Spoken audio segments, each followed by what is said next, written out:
What's up guys, Cloakfiend here again, and today we're going to be talking about the Mars Pro resin printing. What fun and happy days. Anyway, here is a classic example of one of my prints that has, I can see, not gone to plan, so let's take a look. So when you first buy this printer, you're going to be told of all these stories of, oh, you're going to have the best prints, this, that and the other, and this print looks like it's failed quite badly. I maybe printed it too thin or whatever.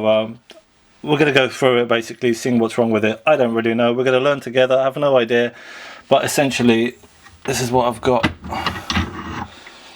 I print stuff like this is a Gaudi scan that I did. Yeah, you got to be careful because, you know, you've got to hover over that, shake out of the resin, but it's been sat there for like a couple of hours and I don't want to bring it out too much because it's going to hit the sunlight and then start to cure. So I'm going to chuck this in some isopropyl alcohol just to wash it a bit, and then we're going to go through it, because if you're an artist like me and you use 3D printers for printing art and kind of not tiny miniatures and stuff like that, which these printers are probably more designed for in my opinion, then yeah, you're going to have a lot of problems with them.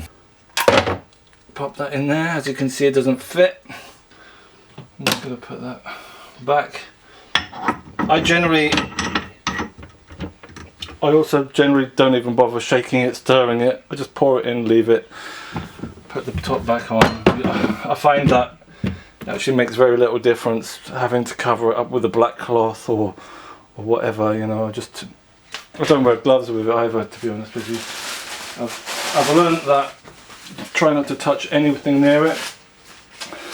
Only wear gloves when you're actually handling it. Don't need gloves to take the top off and stuff like that, or unscrew that. But you do need gloves to handle the resin, because that is filthy stuff. And it's not good in the house. I don't like the smell. So anyway. Right, so basically I'm just gonna stir this around in there, and I'm going to pour some over the top of it. So I'm kind of happy that, you know, it's touched all the areas of the model. I'm just going to set it in here and wash it a bit, because I don't have enough and I don't want to waste tons of it just like soaking it in it. If you poured in, like, you know, a whole tank full of isopropyl alcohol, after a couple of big prints it'd be completely cloudy, and then you have to constantly brush it and clean it, and I don't know, I'm sure there's a technique and a better one than I do, but at the end of the day,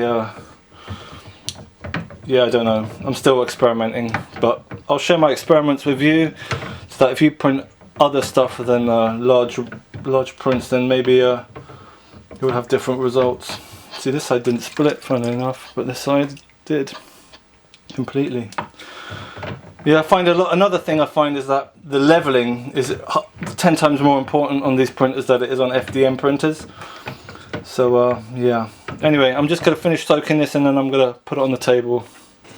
Alright, so there's my water, and for the purposes of this demonstration, I'm going to leave the supports on so we can talk about them in a minute. And maybe go over reasons why they failed, or if there's what better ways there are going to do them. So there you go. I'm just gonna, there's my drain holes. So literally I'm just gonna chuck him in, and yeah, it still doesn't quite fit. Alright, here we are, and I'm just gonna chuck it on my barbecue. I'm just gonna leave it there for about an hour or two and see what it looks like afterwards. Alright, see you in a bit. Hi there, so we're back again, and this is the model. It looks great until yeah, we got this problem. So basically, my issues are, yeah, you got a weird grid pattern there as well that seems to run throughout this entire head there. Yeah, so I have done nice prints as well, which I don't think have had those issues. I mean, printed a whole bunch of stuff, but let's say, yeah, I do get some weird areas like that seem to be repeated throughout models.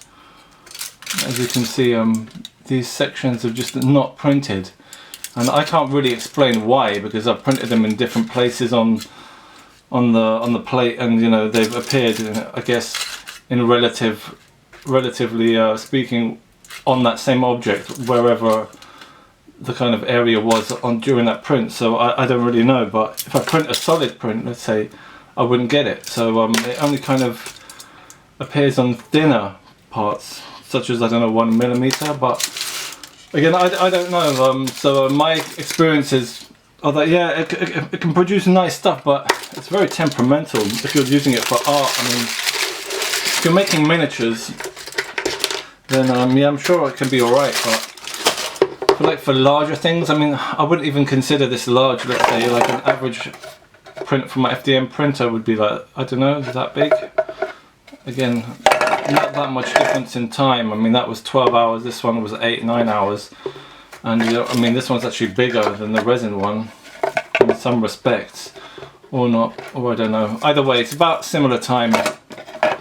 But yeah, the quality of these resin prints is it's great, and it's not great at the same time. I mean, I'm no support master. In fact, I mean, these did work out this time, but I'd say quite often they don't actually work out. You find things like this part here, again coming off the build plate. I like to cheapen out on the arrangements. I had another one here which obviously failed, and I guess that was a result in that not working, because I'm always trying to figure out the quickest, or not the quickest, but the most efficient way of putting these things down. But for me, the worrying part is seeing the grid through the actual model, which I don't see a valid reason why am I doing that. I mean, do I need support inside the model? I mean, that to me again is a bit weird. I don't quite understand that. I don't know if I'm going to contact support about it. I might go on a Facebook group and ask them what it's all about, because I don't really know. But in general, in my terms, there's a lot more that can go wrong with the resin printing than with FDM printing. Fair enough, you've got higher definition prints,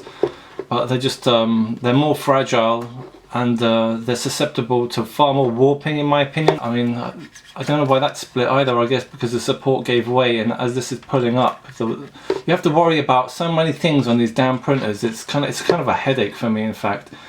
I have more failures than successes. I mean, I don't use them to print tiny miniatures. I mean, I guess all the tiny things I printed kind of work, but as soon as you get bigger, it's just a headache. It doesn't really work very well, in my opinion.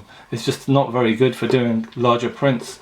In fact, I think it's, I don't know, it just irritates me, quite frankly, and I don't want to use the ton of resin just to print something that, you know, I'm just going to have a little experiment with. There's no guide on where to do arrangements. You just have to figure all of this stuff out for yourself, and it's such a headache. So yeah, if anyone knows what is going on here, why have I got these grids? This is a 3mm infill. Do I need what, 4-5mm? I mean, as far as I'm concerned, there's actually a hole there at the bottom on that one, but there's no hole going through the model. So, you know, some resin is still getting cured there. I don't really understand what the problem is. That light would possibly go up through the neck here, but there's still resin there, and I don't know, it's just complicated. And why is there like, why are there dips in all these areas? I mean, when I pulled it out the printer, it looked alright. I guess maybe curing it in the light created that, some kind of weaknesses, I don't know.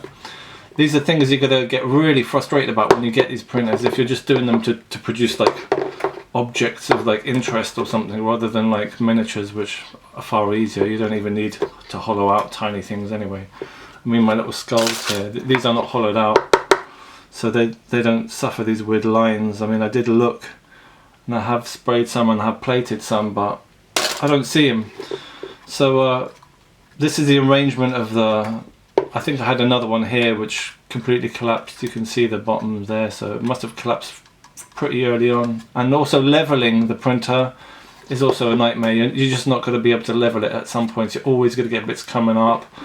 I don't know, some people put lube on the bottom of it, on the FEP, on that kind of plastic sheet. I don't know if I should bother.